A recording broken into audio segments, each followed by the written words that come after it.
ഗജാനനം ഭൂതഗണാതിസേവിതം കപിത്തജംബൂഫലസാരഭക്ഷിതം ഉമാസുതം ശോകവിനാശകാരണം നമാമി വിഘ്നേശ്വരപാദപങ്കജം. യാ കുന്ദേന്ദു തുഷാരഹാരധവള യാ ശുഭ്രവസ്ത്രാവൃത യാ വീണാവരദണ്ഡമണ്ഡിതപരാ യാ ശ്വേതപദ്മാസന യാ ബ്രഹ്മാർച്യുത ശങ്കര പ്രഭൃതിഭിർദേവൈ സദാ പൂജിതാ സാ മാം പാതു സരസ്വതീ ഭഗവതി നിശേഷജാഡ്യാപഹ. ഓം ഗുരുബ്രഹ്മ ഗുരുർവിഷ്ണു ഗുരുദേവോ മഹേശ്വര ഗുരു സാക്ഷാത് പരബ്രഹ്മ തസ്മൈ ശ്രീ ഗുരവേ നമഃ. ശാന്താകാരം ഭുജഗശയനം പത്മനാഭം സുരേശം വിശ്വാധാരം ഗഗനസദൃശം മേഘവർണം ശുഭാംഗം ലക്ഷ്മീകാന്തം കമലനയനം യോഗസൃധ്യാനഗമ്യം വന്ദേ വിഷ്ണും ഭവഭയഹരം സർവലോകൈകനാഥം. സശങ്കചക്രം സകിരീടകുണ്ഡലം സപീതവസ്ത്രം സരസീരുഹേഷണം സഹാരവക്ഷസ്ഥലകൗസ്തുഭശ്രിയം നമാമി വിഷ്ണും ശിരസാ ചതുർഭുജം. യസ്യ സ്മരണമാത്രേണ ജന്മസംസാരബന്ധനാത് വിമുച്യതേ നമസ്തസ്മൈ വിഷ്ണവേ പ്രഭവിഷ്ണവേ നമ സമസ്തഭൂതാനാമാദിഭൂതായ ഭൂഭൃതേ അനേകരൂപ അരൂപായ വിഷ്ണവേ പ്രഭവിഷ്ണവേ. എല്ലാ ഭക്തമക്കൾക്കും എൻ്റെ വിനിതമായ പ്രണാമം. എല്ലാവർക്കും സമാധാനം, ശാന്തി, ദൈവകൃപ, ആയുരാരോഗ്യം, രോഗശാന്തി, എല്ലാ നന്മകളും ഉണ്ടാകണമെന്ന് പ്രാർത്ഥിക്കുന്നു. ഓം ലോക സമസ്ത സുഖിനോ ഭവന്തു. സർവഭക്തമക്കളെയും ഭഗവാനിൽ അർപ്പിക്കുന്നു. നമുക്ക് ശ്രീഹരി അഷ്ടകം ചൊല്ലാം. ജഗജ്ജാലപാലം കനൽ കണ്ഠമാലം ശരചന്ദ്രഭാലം മഹാദൈത്യകാലം നമോ നീലകായം ദുരാവാരമായം സുപത്മാസഹായം ഭജേഹം ഭജേഹം. ജഗജ്ജാലപാലം കനൽ കണ്ഠമാലം ശരചന്ദ്രഭാലം മഹാദൈത്യകാലം നമോ നീലകായം ദുരാവാരമായം സുപത്മാസഹായം ഭജേഹം ഭജേഹം. സദാ ബോധിവാസം ഗളേ പുഷ്പഹാസം ജഗൽസന്നിവാസം ശതാദിത്യഭാസം ഗദാചക്രഹസ്തം ലസൽപീതവസ്ത്രം ഹസച്ചാരുവക്ത്രം ഭജേഹം ഭജേഹം. രമാകണ്ഠകാരം ശ്രുതിവ്രാതസാരം ജലാന്തർവിഹാരം ധരാഭാരഹാരം ചിദാനന്ദരൂപം മനോജ്ഞസ്വരൂപം ഹൃദാനേകരൂപം ഭജേഹം ഭജേഹം.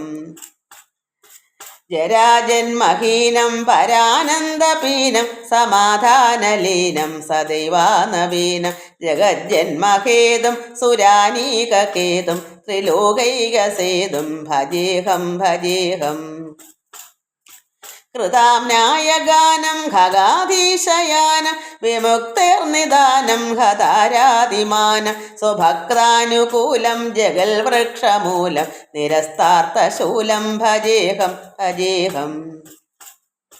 സമസ്താമരേശം ദിരേകാഭകേശം ജഗൽബിംബലേശം ഹൃതാകാശദേശം സദാ ദിവ്യദേഹം വിമുക്താഖിലേഹം സുവൈകുണ്ഠഗേഹം ഭജേഹം ഭജേഹം. സുരാളീബലിഷ്ടം ത്രിലോകീവരിഷ്ടം ഗുരുണാം ഗരിഷ്ടം സ്വരൂപൈകനിഷ്ടം സദാ യുദ്ധധീരം മഹാവീരധീരം മഹാഭവാംഭോധിതീരം ഭജേഹം ഭജേഹം. രമാവാമഭാഗം തലഭഗ്നനാഗം കൃതാധീനയാഗം ഗദാരാഗരാഗം മുനീന്ദ്രൈ സുഗീതം സുരൈ സംഭരീതം ഗുണൗഖൈരതീതം ഭജേഹം ഭജേഹം.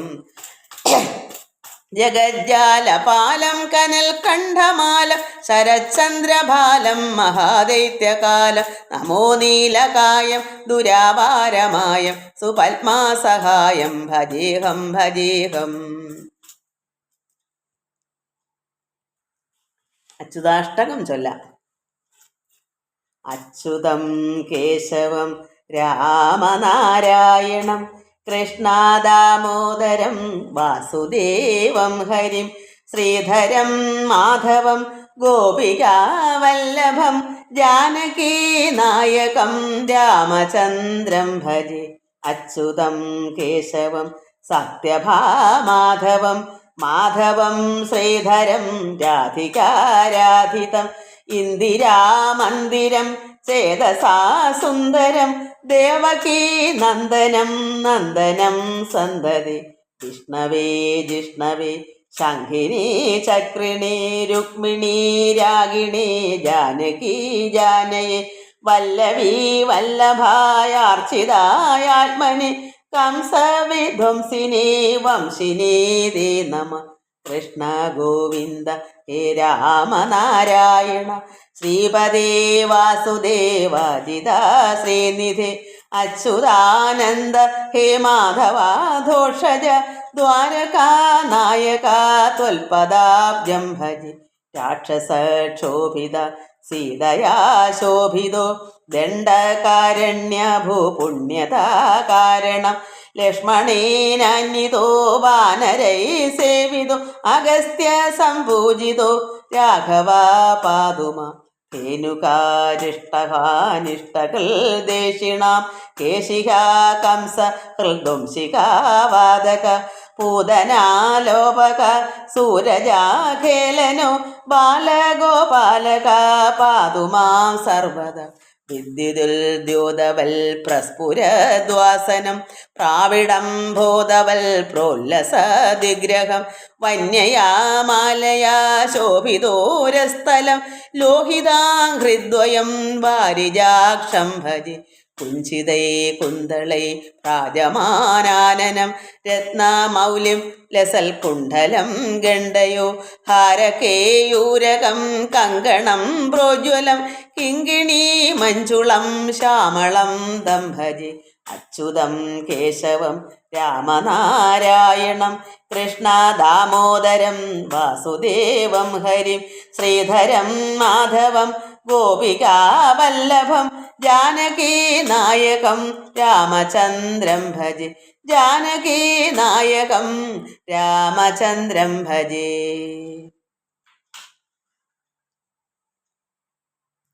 നമ്മൾ ജരാസന്ധ യുദ്ധമാണ് വായിച്ചുകൊണ്ടിരുന്നത്. ബലരാമനും അതായത് ബാണൻ്റെ സൈന്യം മൊത്തത്തോടെ മഗധാധിപന് കൊടുത്തു വിട്ടല്ലോ.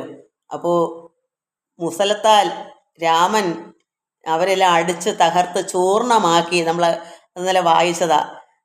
ഭൂധരേന്ദ്രൻ്റെ ബലക്രോധത്തെ സഹിക്കുവാൻ, ഈ മഗധാധിപൻ്റെ ബലത്തെ, അവൻ്റെ ക്രോധത്തെ സഹിക്കാൻ ആരാലും സാധ്യമല്ല, ആർക്കും പറ്റത്തില്ല.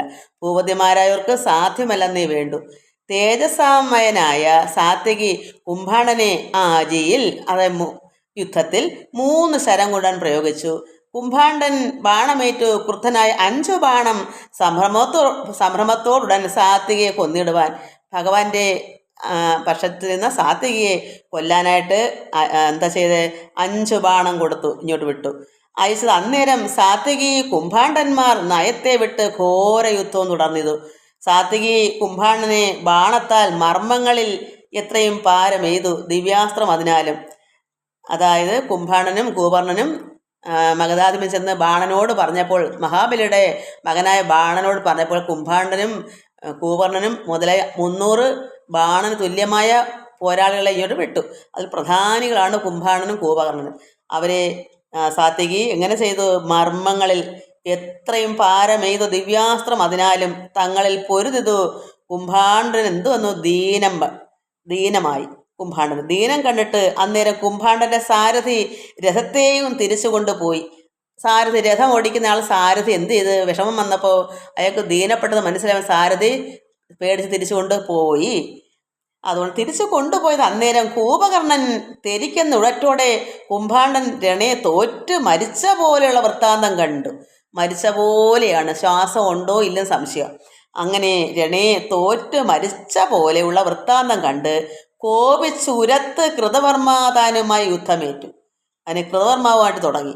പോരുകൾ തമ്മിൽ ചെയ്തത് എത്രയും ഭയങ്കരം ബാണമന്ത്രികൾ കൊണ്ടുവന്നൊരു പടയതും ക്ഷണത്തിൽ നശിച്ചതിൽ ശേഷിച്ച ബലത്തോടും എല്ലാവരും നശിച്ചു. എന്നാൽ ബാക്കി കുറച്ച് പേരെ കൊണ്ട് അവരെന്ത് ചെയ്തു? പെട്ടെന്ന് കുംഭാണ്ഡ കൂപകർണന്മാരും എത്രയും യുദ്ധേ സംഭ്രമത്തോടെ തോറ്റ് സംശയന്മാരായി മാഗധം ത്യജിച്ചവർ ബാണമന്ദിരം പൊക്ക് എല്ലാം ത്യജിച്ചിട്ട് അതായത് മാഗധനായ ഈ ജരാസന്ധനെ ത്യജിച്ചു. ഇനി നിന്നോടൊപ്പം നിൽക്കാൻ ഞങ്ങൾക്ക് പറ്റത്തില്ല, ഇനി ഉള്ള ജീവനം കൊണ്ട് പോകാം. അങ്ങനെ സൈന്യവും രാജ്യവും എല്ലാം നിനക്ക് തുല്യമാണ്. മഗധന ഈ ജരാസന്ധനോട് ബാണൻ പറഞ്ഞ് സഖ്യം ചെയ്തതാ. എല്ലാം നിനക്ക് സന്തോഷമെടുത്ത് കൈകാര്യം ചെയ്തോളൂ. ഞാൻ 300 എന്നെപ്പോലെ തുല്യമായ ബാണനെ പോലെ തുല്യമായ 300 പേരെയും വിട്ട് കുംഭാർണനും കുംഭകർണനല്ല, അത് രാവണൻ്റെ മകനാ, അല്ല അനുജൻ. പക്ഷേ ഇത് കുംഭാർണനും കൂപകർണനും അവരാണ് അതിലെ പ്രധാനികൾ. അപ്പോൾ അവർ അവസാനം ഈ ജരാസന്ധനെ ത്യജിച്ചു. അതായത് വേണ്ട, ഇനി നമുക്ക് ഇങ്ങനെയുള്ള സഖ്യമൊന്നും വേണ്ട, കൂട്ടുകെട്ട് വേണ്ട. അങ്ങനെ ബാണമന്ദിരം ബുക്ക് മഹാബലിയുടെ മകൻ്റെ ബാണൻ്റെ അടുക്കലേക്ക് പോയി. എല്ലാവരും ഉള്ള ശേഷിച്ച ദൈന്യന്മാരുമായിട്ട് അസുരന്മാരായിട്ട് അവർ പോയി. ദാനവൻ ബാണൻ തൻ്റെ സൈന്യ നാശം ഓർത്ത് മാനികളായ നൃപന്മാരുടെ നാശം ഓർത്തും മാനഹീന ഭാവത്തെ പൂണ്ടിട്ട് അവർക്ക് മാനഹാനിയായി.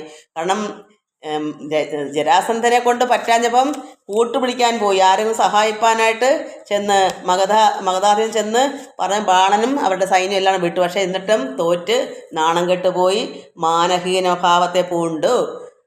അഹങ്കാരത്തിന് ഇങ്ങനെയൊക്കെയാണല്ലോ അഹങ്കാരികളെ അങ്ങനെയുള്ള ഈശ്വരൻ പഠിപ്പിക്കുന്നത്. നമുക്ക് ഇനി കണ്ട് വായിക്കാം. അവിടം വരെയാണ് നമ്മൾ വായിച്ചെന്നല്ല നിർത്തിയത്. ഇത് ആർക്കും അങ്ങനെ ഇങ്ങനെയൊന്നും വായിച്ചാലും മനസ്സിലാക്കി ശ്രദ്ധിച്ച് വായിക്കാം. എപ്പോഴും സപ്താഹമൊക്കെ നമ്മൾ കേൾക്കുന്നതൊക്കെ ഭക്തിപരമായി ഭഗവാന്റെ കുറേ കഥകൾ എന്നും കേട്ട് അതൊക്കെ തന്നെയാണ് വർഷങ്ങളോളം കേൾക്കുന്നത്. എങ്ങനെ കേൾക്കുന്നു? ഞാൻ ഈ അവിടുത്തെ ഇത് കിട്ടും, അതിനകത്ത് എല്ലാം എഴുതിയേക്കും, ഇന്ന ദിവസം ഇന്നത്, ഇന്ന ദിവസം ഇന്ന. നോക്കുമ്പോൾ എല്ലാം രുക്മിണി സ്വയംവരവും കുചേലൻ്റെയും പിന്നെ ധ്രുവരഥം ഇങ്ങനെയൊക്കെ പ്രഹ്ലാദസ്തുതി ഇങ്ങനെയൊക്കെയുള്ള കാര്യങ്ങളാണ്. അത് മാത്രം പോരാ, നമുക്കിതെല്ലാം വായിക്കണ്ടായോ? ഇതെല്ലാം ഭഗവാൻ എന്തൊക്കെയാണ് നടത്തി കൂട്ടിയെന്നൊക്കെ നമുക്ക് അറിയണ്ടേ, ഒക്കെ എന്നൊക്കെ അറിയണ്ടേ.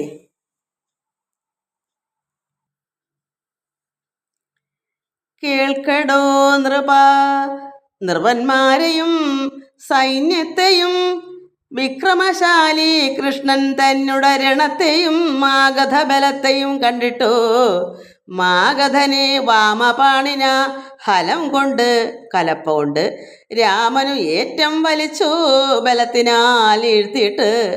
മാഗധനെ വെച്ചാൽ ജരാസന്ധനെ രാമൻ്റെ കലപ്പ കൊണ്ട് വലിച്ച് ബലത്തിനാൽ താഴ്ത്തിയിട്ടിട്ട് മാഗധൻ്റെ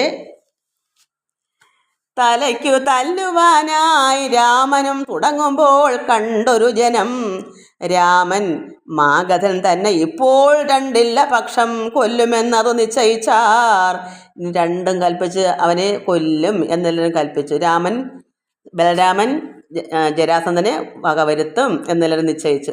അന്നേരം അമ്പരത്തിൽ നിന്ന ശരീരവാക്യം നന്നായി കേട്ടു. അങ്ങനെ കൊല്ലുന്നായപ്പം ആ ശരീരവാക്യം കേൾക്കുന്നു. ആര് കേൾക്കുന്നു? ബലരാമൻ. വിഭോ ഹേ രാമ മഹാമതേ നിന്നാലേ ജരാസന്ധൻ വധ്യനല്ല. അപ്പോൾ രാമ, അത് ബലരാമനോട് വിളിച്ച് പറയുന്നു അശരീരി. വിഭോ ഹേ രാമ മഹാമതേ നിന്നാലേ ജരാസന്ധൻ വധ്യനല്ല. അതിനാലേ നന്നായി സുഖത്തോടെ വസിച്ചിരണം ഇന്നും. അതായത് ജരാസന്ധനെ വിട്ടേക്കൂ, കൊല്ലേണ്ടത് ഇവിടെ ബലരാമനല്ല, ബലരാമൻ്റെ കയ്യിൽ നിന്നല്ല വധിക്കേണ്ടത് ഈ ജരാസന്ധനെ. അതുകൊണ്ട് വിട്ടേക്കൂ, നന്നായി സുഖത്തോടെ വസിച്ചിരണം ഇനിയും. കാരണം ഒന്നും കൂടെ സുഖത്തെ ജീവിച്ചോട്ടെ ജരാസന്ധൻ. വധിക്കേണ്ട ആള് കൊല്ലേണ്ട ആള് രാമനല്ല എന്ന് ആശ്ചര്യവാക്യം വന്നു. വിഭോ ഹേ രാമ മഹാമതേ നിന്നാലേ, അതായത് ബലരാമനാൽ ജരാസന്ധൻ മരണപ്പെടേണ്ട, വധ്യനല്ല, മരിക്കേണ്ടവനല്ല. അതിനാലേ നന്നായി സുഖത്തോടെ വസിച്ചിരണം ഇന്നും. അങ്ങനെ ഇത് കിട്ടി, ഒരു ആശ്ചര്യവാക്യം കിട്ടി. അപ്പോഴെന്ത് ചെയ്ത് ബലരാമൻ? ഇത്തരം കേട്ട നേരം രാമനും മാഗധനെ സത്വരം വിട്ടു യുദ്ധഭൂമിയിൽ നിന്നു വേഗം തേരതിൽ കരയേറി ഗമിച്ചു. അങ്ങനെ ആ അശരീരവാക്യം കേട്ടോ പിന്നെ രാമനോട് നിൽക്കേണ്ട കാര്യമില്ലല്ലോ. അതുകൊണ്ട് പിന്നെ അയാളെ വിട്ടിട്ട് രഥം കയറി വേഗേന വിട്ടു. തേരതിൽ കരയേറി ഗമിച്ചു പോയി. ബ്രഹ്മർഷികൾ ഓരോരോ തരം വാഴ്ത്തി സ്തുതിച്ചും വന്ധ്യനായി. എല്ലാവരും വാഴ്ത്തി സ്തുതി, കാരണം അശരീരവാക്യം കേട്ടിട്ടല്ലേ കൊന്നേനെ. അതുകൊണ്ട് എല്ലാവരും വാഴ്ത്തി സ്തുതിച്ച് വന്ധ്യനായി. ബലരാമൻ എല്ലാവരും വന്ദിക്കുന്നു ബലരാമനെ. വന്ധ്യനായി മാഗധൻ മറ്റുമുള്ള മന്നവന്മാരാൽ വന്ധ്യനായിട്ട് മാഗധനും വന്ധ്യനായി. കാരണം മരിക്കാതെ പോയപ്പം എല്ലാവരും ധാരണ എന്താ, അവൻ ജയിച്ചു പോയെന്നാ.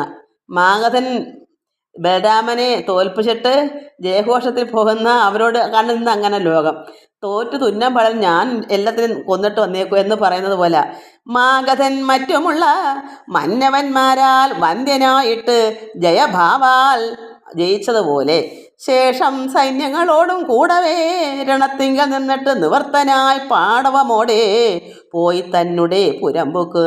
മാഗധൻ്റെ പുരത്തിലേക്ക് പോയി. ജയിച്ചെന്നും പറഞ്ഞ് കാരണം ചത്തില്ലല്ലോ, ഒന്നില്ല. അപ്പം തോറ്റുപോയെന്നിരിക്കും. ആര് തോറ്റുപോയത്? ബലരാമൻ തോറ്റുപോയി. ഇയാൾ മരിക്കാതെ ജയിച്ചു വന്നു എന്നുള്ള രീതിയിലാണ് അവിടേക്ക് വിട്ടുപോയേക്കുന്നത്. പക്ഷേ അശരീരവാക്യം കേട്ടോടാണ് രാമൻ വിട്ടിട്ട് പോയത്. വിശ്വരൂപനാം കൃഷ്ണൻ യാദവ സമൂഹേന ഉത്സാഹമോട് ബഹുദുഷ്ടരാം നൃപന്മാരെ കൊന്നിട്ട് സുരന്മാരാൽ സ്തുത്യനായി മോദമോടെ വന്ദിത സ്തുതി പാഠ നർത്തക ജനത്താലും സേവനായി. ഭഗവാൻ കൃഷ്ണൻ എല്ലാവരും സുരന്മാരെല്ലാം സ്തുത്യനായി മോദമോടെ വന്ദിച്ച്, എല്ലാവരും ഭഗവാനെ വന്ദിച്ച് സ്തുതി പാഠങ്ങളും നർത്തക ജനത്താലും നൃത്തങ്ങളൊക്കെ ചെയ്തും സേവനായി മഹാ വിപ്രവര്യരാം ജനത്താലും വേദവിൽ സ്പഷ്ട അക്ഷര കീർത്തന സ്തുതിയോടും എല്ലാവരും ഭഗവാനെ മന്ത്രങ്ങളെ കൊണ്ട് സ്തുതിക്കുന്നു. മേളമായി മാധവനും ബ്രാഹ്മണ ജനങ്ങളെ, ഭഗവാൻ കൃഷ്ണനാണ് മാധവൻ, ബ്രാഹ്മണ ജനങ്ങളെ നാളീയദള നേത്ര കാരുണ്യ കടാക്ഷത്താൽ അവരെയൊക്കെ സ്തുതിക്കുകയൊക്കെ ചെയ്തപ്പോൾ അവരെ ഭഗവാൻ എന്ത് ചെയ്ത് കാരുണ്യമോകുന്നത് താമരക്കണ്ണൻ്റെ ഭഗവാന്റെ കണ്ണ് താമര കണ്ണിൻ്റെ താമര പോലുള്ള കണ്ണല്ലയോ, അങ്ങനെ നാളീകതള നേത്ര കാരുണ്യ കടാക്ഷം ഭഗവാന്റെ കടാക്ഷം കൊണ്ട് കാരുണ്യം കിടന്ന കടാക്ഷം കൊണ്ട് അർച്ചിച്ചു. അവരെല്ലാവരും ഭഗവാനെ വന്ദിച്ച് വാഴ്ത്തി നല്ല മന്ത്രാക്ഷങ്ങളൊക്കെ ചൊല്ലി അത്രമാത്രം കീർത്തിക്കുകയും സ്തുതിക്കുകയും ചെയ്തപ്പോൾ മേളമായി മാധവനും ബ്രാഹ്മണ ജനങ്ങളെ അങ്ങോട്ടെന്ത് ചെയ്ത് ഭഗവാന്റെ കാരുണ്യ കടാക്ഷം കൊണ്ട് അർച്ചിച്ചു. ഇതാണ് നമുക്കും നന്നായി ഭഗവാനെ പ്രാർത്ഥിക്കുകയും സ്തുതിക്കുകയും ചെയ്താൽ ഭഗവാന്റെ ഒരു നോട്ടം മതി, പിന്നെ ഒന്നും വേണ്ട. നമുക്ക് ആ ഒരു കടാക്ഷം, ആ കടാക്ഷ വീക്ഷണം കിട്ടൂ ഭാഗ്യം. നമ്മൾ നന്നായി ആത്മാർത്ഥമായി ഭഗവാനെ സ്തുതിക്കുകയും പ്രാർത്ഥിക്കുക ചെയ്താൽ നമുക്കത് കിട്ടും. അങ്ങനെ നാളീക നേത്ര കാരുണ്യ കടാക്ഷത്താൽ അർച്ചിച്ചു കോലാഹലാൽ മധുരാപുരിക്കകം അച്യുതനാദികളും ചെന്ന് പുക്കനന്തരം എല്ലാവരും മധുരാപുരിക്കകം എല്ലാവരും പോയി. തുഷ്ടരായിട്ടിരിക്കും ജനവർഗാൽ ഉന്നതമായിട്ടുള്ള ഗോപുരങ്ങളുമായി പിന്നീടും അതിൽ 3 ശോഭിത ഉദ്യാനങ്ങൾ മന്ദവാദവും നല്ല കദളിപ്പെരുങ്കൂട്ടം വാഴകളുടെ കൂട്ടങ്ങൾ ഉദ്യാനങ്ങൾ മന്ദവാദവും ചെറുതോട്ട് നല്ല ശീതളമായ കാറ്റും ആ ഉദ്യാനത്തിൽ നല്ല കദളിപ്പെരുങ്കൂട്ടം നല്ല വാഴക്കൂട്ടങ്ങളും എന്നിവ ആദിയായി ശോഭിച്ച രാജമാർഗം എന്നതിൽ കൂടി മന്ദം നടന്നു ചെല്ലും. അപ്പോൾ നല്ല ഇളം കാറ്റൊക്കെ വീശി അങ്ങനെ സ്ഥലത്തൂടെ നടന്നു പോയപ്പോൾ തന്നെ പുരവാസി ജനങ്ങൾ നാരിമാരും നാനാമോഹന പുഷ്പ സുഗന്ധമാല്യാദിയാൽ ചന്ദനം കളഭ കസ്തൂരികൾ പനിനീരും എന്നിവ കൊണ്ട് കോരി ഊത്തുകൊണ്ട് അംഗങ്ങളിൽ നന്നായി വാഴ്ത്തിക്കൊണ്ട് മാധവനാദികളെ വന്ദിച്ചു ദിവ്യങ്ങളാം കാഴ്ചകൾ വച്ചുകൊണ്ട്. നമുക്ക് അറിഞ്ഞൂടെ എഴുന്നള്ളത്തൊക്കെ ഉള്ളപ്പം ഭഗവാനെ എഴുന്നള്ളിച്ചുകൊണ്ട് വരുമ്പോൾ നമ്മൾ ഓരോ വീട്ടിലെ മുന്നിൽ എന്തെല്ലാം വെച്ച് ആനയൊക്കെ എഴുന്നള്ളി വരുമ്പം പറ ഒക്കെ ഞങ്ങൾ മുമ്പ് അങ്ങനെ ഉണ്ടായിരുന്നു. അങ്ങനെയൊക്കെ ഓരോ രീതിയിൽ. പിന്നെ മഹാത്മാക്കൾ തന്നെ എഴുന്നള്ളി വരുമ്പം പുഷ്പങ്ങൾ വാരിയിടുക, പൂജ, ഇങ്ങനെയൊക്കെ. അതുപോലെ ഭഗവാൻ അന്ന് ഈ നടന്ന് പോയപ്പോൾ ഈ കദളിക്കൂട്ടത്തിൻ്റെ ഇടയിൽ കൂടെയൊക്കെ ഇങ്ങനെ പതുക്കെ മന്ദമായിട്ടൊക്കെ ഭഗവാൻ പോയപ്പോൾ എന്താ ചെയ്തത്? ചന്ദനം, കളഭം, ഭസ്മം, കസ്തൂരികൾ, പനിനീര് എന്നിവ കൊണ്ട് കോരി ഊത്തുകൊണ്ട് അംഗങ്ങൾ, ഭഗവാന്റെ അംഗങ്ങളിലെല്ലാം പുഷ്പങ്ങളും എല്ലാം ഇങ്ങനെ അർച്ചിച്ചും നന്നായി വാഴ്ത്തിക്കൊണ്ട് മാധവനാദികളെ, ഭഗവാനെയും ബലരാമനെയും എല്ലാവരെയും വന്ദിച്ചു. ദിവ്യങ്ങളാം കാഴ്ചകൾ വച്ചുകൊണ്ട്, നല്ല നല്ല ദിവ്യങ്ങളായിരിക്കുന്ന കാഴ്ചകളൊക്കെ വച്ചു. എന്നിട്ടോ ഇത്തരമെല്ലാം ജഗദീശനായി വിഷ്ണുവായിട്ട് ഉത്തമനായ കൃഷ്ണൻ തന്നെയും മോദിപ്പിച്ചാർ.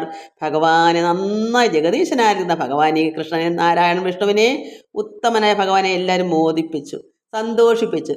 എത്രമാത്രം വിഷമങ്ങളും ത്യാഗങ്ങളും, എത്ര യുദ്ധമൊക്കെ ചെയ്ത് തളരുമല്ലേ. ആർക്ക് വേണ്ടി? ഭഗവാൻ ഇതിൻ്റെ അങ്ങനെ ആവശ്യമുണ്ടോ? പക്ഷേ അപ്പോൾ ഇത്രയൊക്കെ ചെയ്താൽ മതിയോ? എത്രമാത്രം അധ്വാനമാണ് ഭഗവാനും ബലരാമനൊക്കെ എടുക്കുക ഈ ദുഷ്ടന്മാർക്ക് വേണ്ടി. ദുഷ്ടന്മാരെ കൊല്ലാനും അവരെ നശിപ്പിച്ചിട്ട് വേണം ഈ ശിഷ്ടർക്ക് വേണ്ടി, നല്ല സാത്വികരായ ഭക്തന്മാർക്കും ബാക്കി സാധുക്കൾക്കൊക്കെ വേണ്ടി ഭഗവാൻ ഇവിടെ എന്തെല്ലാം കാര്യങ്ങളാണ് അവിടെ നടത്തി കൂട്ടിയത്.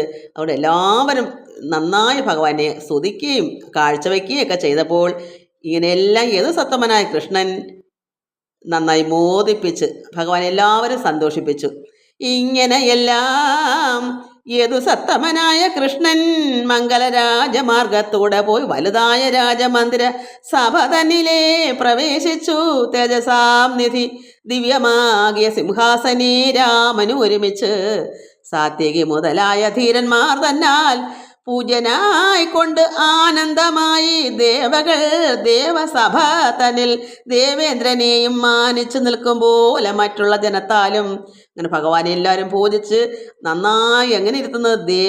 ദേവസഭയിൽ, ദേവേന്ദ്രൻ്റെ അവിടുത്തെ സഭയിൽ ദേവേന്ദ്രനെ എങ്ങനെയാ അതുപോലെ മാനിച്ച് ഭഗവാൻ എല്ലാവരും അങ്ങനെ നിൽക്കും പോലെ മറ്റുള്ള ജനത്താലും സേവ്യനായി മറ്റുള്ളവരും സാധാരണ എല്ലാവരും ഭഗവാനെ സേവിച്ചു. ദേവേന്ദ്രനെ പോലെ മാധവൻ താനും ദിവ്യ ചേതസാ വസിച്ചിടിനാൻ. പിന്നെ അങ്ങനെ ഭഗവാൻ അങ്ങനെ വസിച്ചു, എല്ലാവരും സന്തോഷിപ്പിച്ചു ഭഗവാനെ.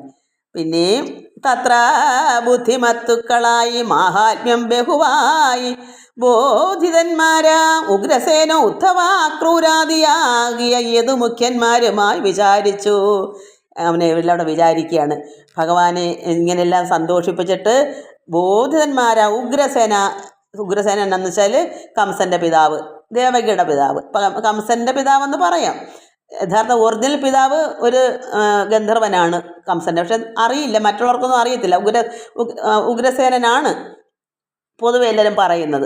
അതുകൊണ്ട് ഉഗ്രസേനനും ഉദ്ധവരും അക്രൂരാദികളും ആകിയ ഏതു മുഖ്യന്മാരും എന്ത് ചെയ്തു വിചാരിച്ച് മാധവൻ ബലഭദ്രൻ തന്നോടും സഹായനായി.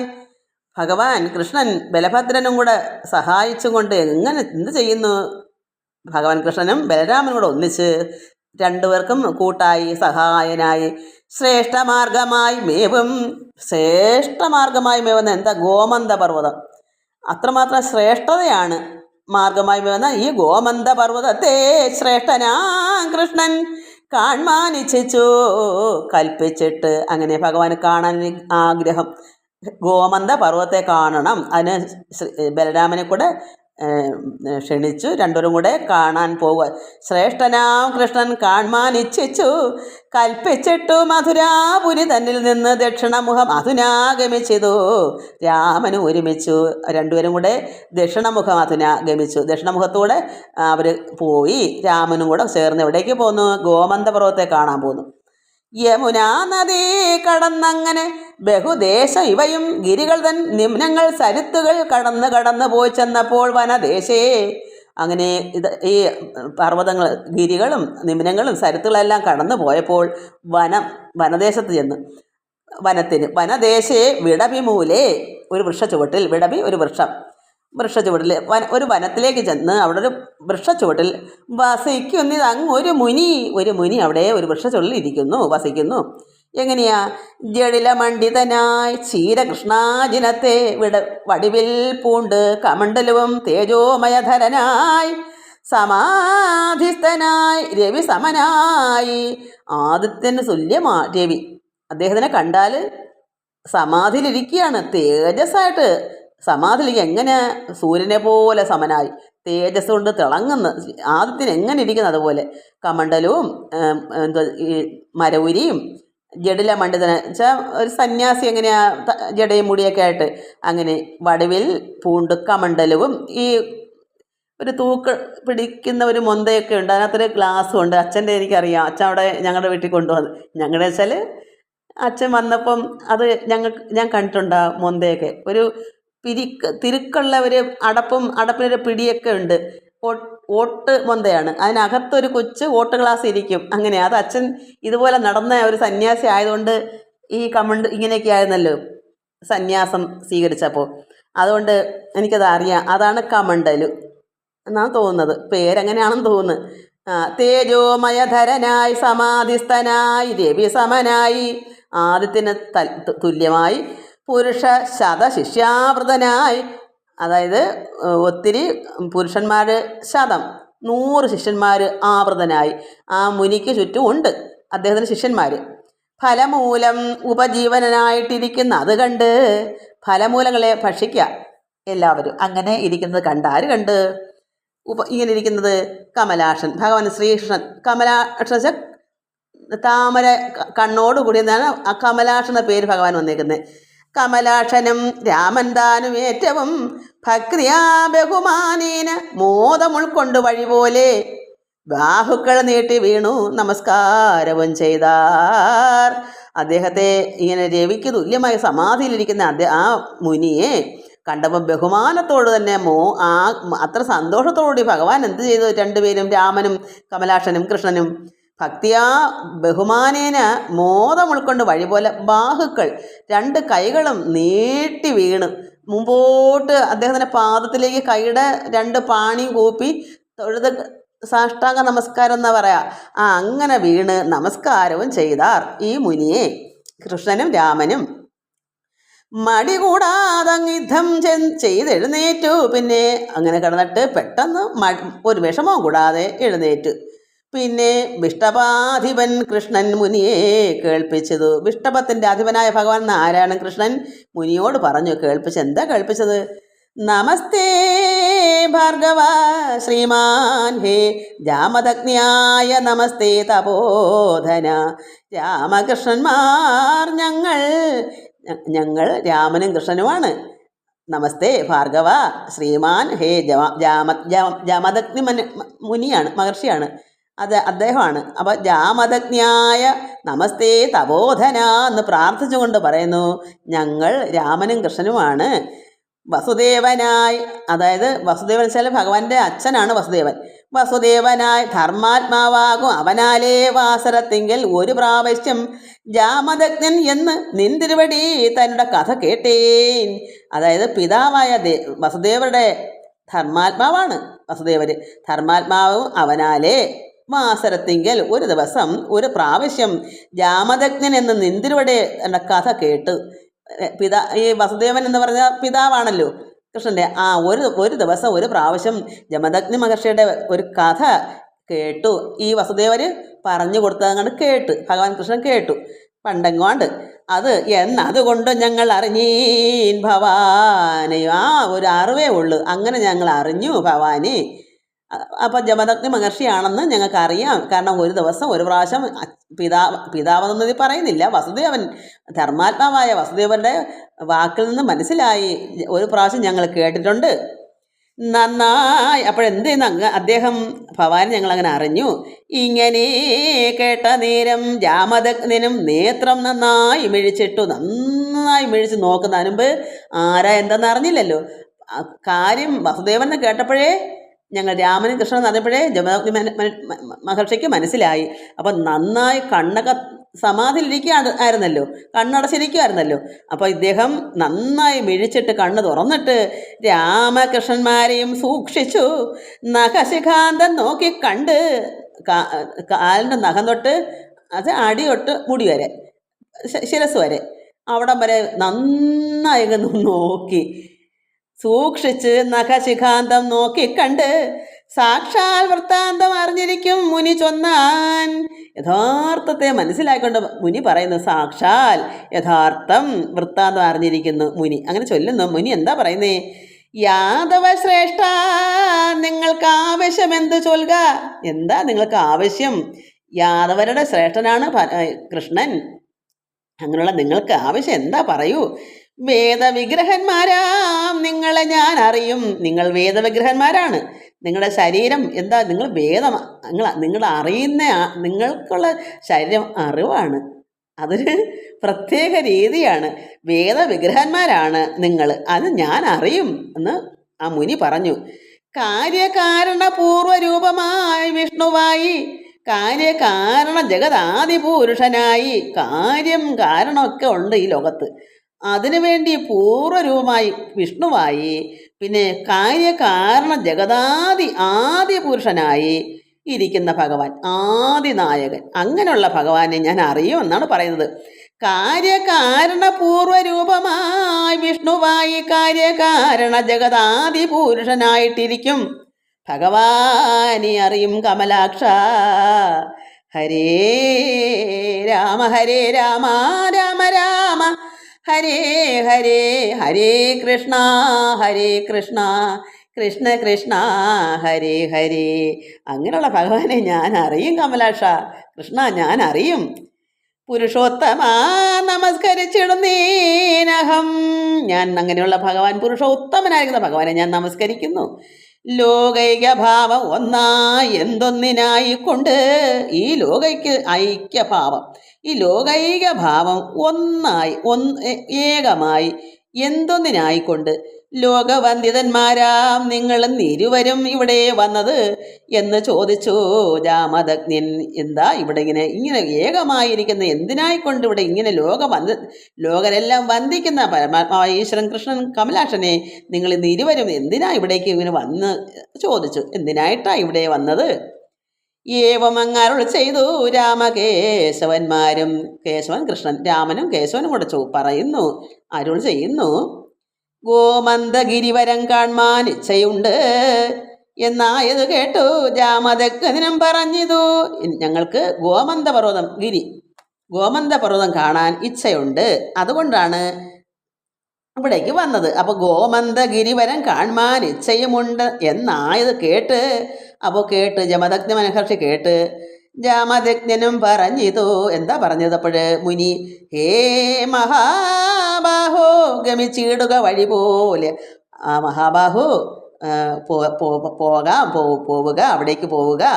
ഗോമന്ദ പർവ്വതത്തിൽ ചുവട്ടിൽ കരവീരനാമമാം രാജ്യം, അതായത് ഗോമന്ദ പർവ്വതത്തിന് ചുവട്ടില് കരവീരനാമമാം രാജ്യം, ഒരു രാജ്യമുണ്ട്. അത് ശൃഗാലാഖ്യ വാസുദേവനാൽ പാലിതമായിരിക്കും. ശൃഗാലാഖ്യ വാസുദേവൻ എന്നാണ് അവൻ്റെ പേര്. അവനെന്ന് പറയാൻ കാരണം ദുഷ്ടനായിട്ടാണ് അങ്ങനെ പറഞ്ഞത്. അവിടുത്തെ ആ രാജ്യം എന്തൊരു രാജ്യമാണ്? നാമമാം, കരവീരം എന്നുള്ള പേരോടുകൂടിയ രാജ്യം. നാമമാം പേര്, കരവീര രാജ്യം, അതിൻ്റെ പേര് നാമമാം, അതിൻ്റെ പേര് അങ്ങനെയാണ്. അവിടെ ആരാ പരിപാലിക്കുന്നത് ജനങ്ങളെ? ശൃഗാലാഖ്യ വാസുദേവനാണ്. ശൃഗാലാഖ്യ വാസുദേവനാൽ പാലിതമായിരിക്കും ആ പുരി തന്നിൽ ചെന്ന് ദുഷ്ടനാം ശൃഗാലനെ കൊല്ലണം മടിയാതെ. അവൻ ദുഷ്ടനാണ്, അതുകൊണ്ട് ഭഗവാനോട് പ്രത്യേകം എടുത്ത് പറയുന്നു, അവൻ ദുഷ്ടനായതുകൊണ്ട് അവനെ വധിക്കണം എന്നാണ് പറയുന്നത്.